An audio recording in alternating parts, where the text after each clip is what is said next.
Alright, so I'm going to show you guys how to disassemble a Winchester Model 54. Just the bolt primarily, everything else is very similar to your standard bolt action. So Winchester 54 was the precursor to the Model 70.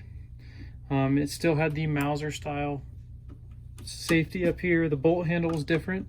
It actually had a safety lug that kind of was built into the bottom of the bolt handle. For the Model 70, they revamped it and the bolt handle came out from that area. One of the problems is you couldn't clear a scope with this, so you had to move scopes kind of forward mounted.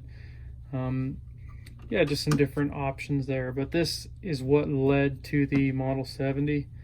There aren't very many guns in existence that show this level of craftsmanship. This thing is smooth and functions flawlessly. There's no change in resistance to the bolt, whether you're operating it without anything in it or if you're operating it with loaded rounds. So it's going to be very similar to a Mauser. I'm going to put it in the middle safety position, pull it back. The bolt stop on 54s is the trigger, so you can pull it out just depressing that trigger.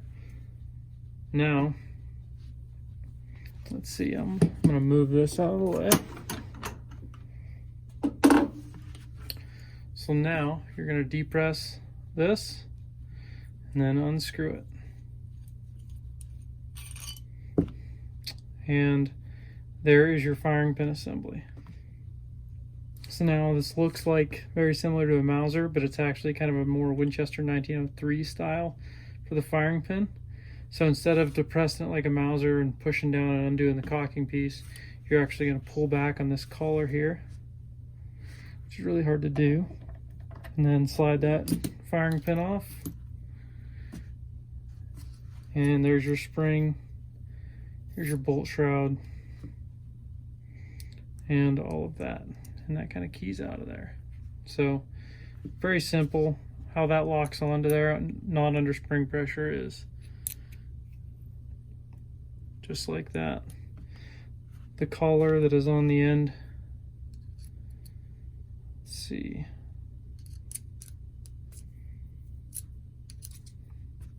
Yeah, that collar just slides over there, and that's what keeps it from getting bound up. This is actually one of the weaker points of this. A lot of people aren't big fans of that two-piece firing pin.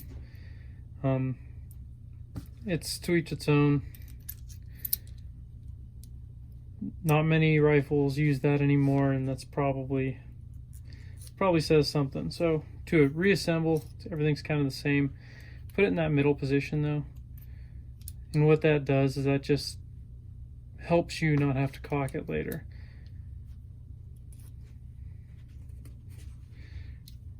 Or actually, I'm going to let that down and try it once.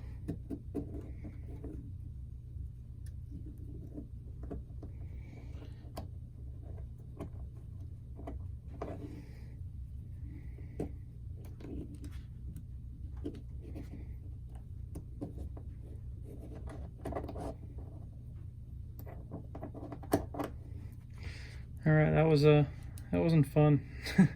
Not gonna lie. Thought I was gonna shoot it across the room.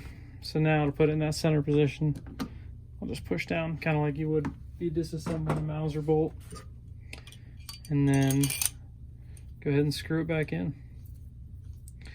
Like I said, the craftsmanship and the quality of these guns is just phenomenal. They really were trying to sell rifles based on being the best, as opposed to just putting out more than the next guy. Yeah, it's about as smooth as you can imagine. Some of the other changes that ended up kind of going into this was bolt stop, obviously, and the trigger. This is still like a military style trigger. Only a few years later is when they kind of showed up with the legendary Model 70 style trigger. This Model 54 was into production till 1936, but it is the first bolt action rifle that was really targeted towards hunters. I won't say it's the first, because Winchester did have a Hotchkiss before that, and when I say first, I mean first for Winchester. But yeah, these are excellent rifles, and it's nice little piece of history as far as next came what a lot of people consider the most iconic hunting rifle of all time, which is the Pre-64 Model 70. If you guys have any questions or you have any comments on this, please let me know.